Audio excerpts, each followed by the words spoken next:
एक जंगल में एक बूढ़ी माँ और उसकी पोती रहती थी। बूढ़ी माँ काफ़ी परोपकारी स्वभाव की थी। उस जंगल में भटकते हुए लोग की मदद करना, उनको राह दिखाना, इन सब कामों में बूढ़ी माँ को बड़ा आनंद आता था। बूढ़ी माँ ने अपना पूरा जीवन कर्म किए थे, यानी कि हम उस बूढ़ी माँ को एक पुण्य आत्मा कह सकते हैं। दोस्तों, जहाँ अच्छाई है वहाँ बुराई भी होती है। इसी जंगल में 4 लुटेरे लूटमार करने के लिए भी आते थे। इस जंगल से गुजरने वाले लोगों को मारना और उनके सारे पैसे गहने लूट लेना, यही इनका काम था। यो लुटेरे इतने निर्दयी थे कि किसी को भी मारने से पहले एक बार भी नहीं सोचते थे।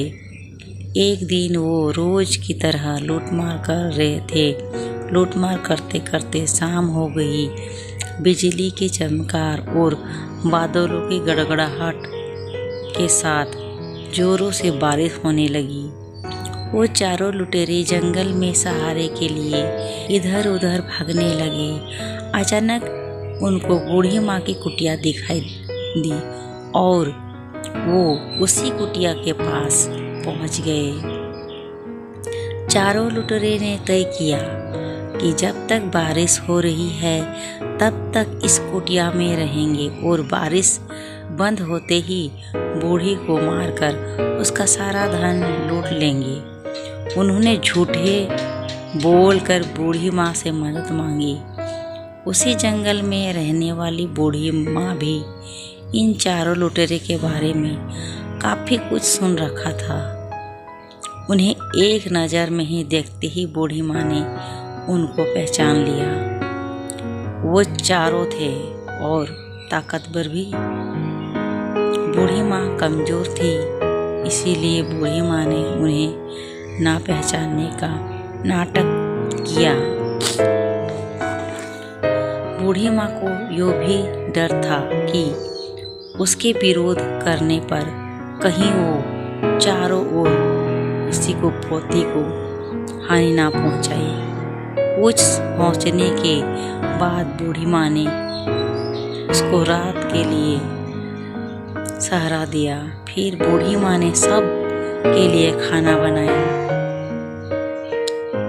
और सभी जब खाना खाने के लिए बैठे तब खाते खाते बूढ़ी माँ ने पाप और पुण्यों का विषय हर एक जन अपने हिसाब से इस विषय में अपनी राय दे रही था।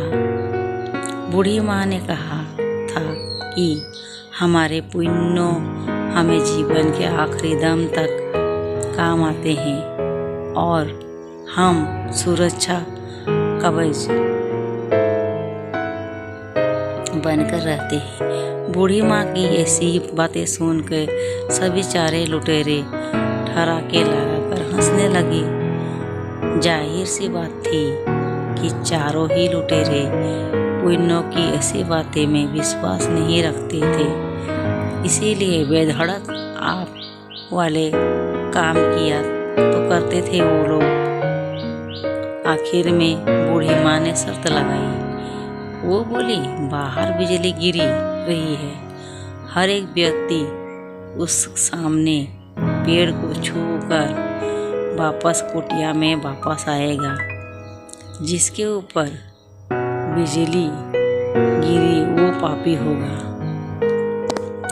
और जो सही सलामत से वापस कुटिया में आएगा वो पुण्यवान होगा। पहला लुटेरा गया और पेड़ को स्पर्श करके सही सलामत से कुटिया में आ गया। ऐसे ही दूसरा गया, फिर तीसरा गया और चौथा भी गया और सभी सही सलामत कुटिया में तो वापस आ गए। लेकिन अब बूढ़ी माँ की बारी थी। बूढ़ी माँ की और उसकी पोती की बूढ़ी माँ के मन में डर आया कि वो चारों ही तो लुटेरे पुण्यवान निकले। इसका मतलब बिजली हमारे ऊपर ही गिरेगी, हम ही पापी हैं।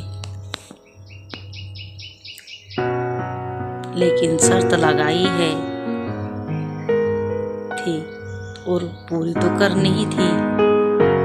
इसीलिए उसने अपनी पोती को गोद में उठाया और कुटिया के बाहर पैर रखा।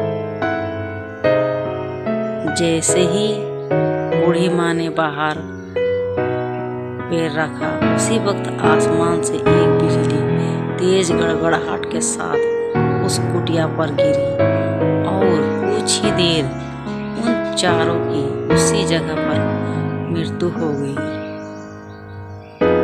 इसी कहानी से हमें यूँ समझ सकते हैं कि एक पुण्यवान व्यक्ति के सहारे से ही वो चारों पापी सलामत थे। जैसे ही वो उन्हें दूर हो गई तो उनका सुरक्षा कवच जैसे चला ही गया।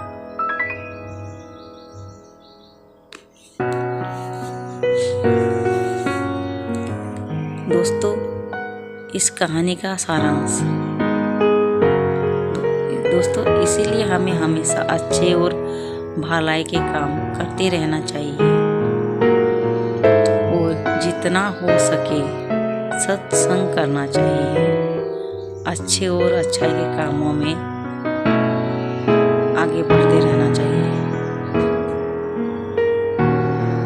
अच्छे लोगों के साथ रहना चाहिए, यानी सत्संग करना। दोस्तों, प्लीज़ आप हमारे साथ चैनल पर नहीं हो तो प्लीज़ एक सब्सक्राइब जरूर कर देना।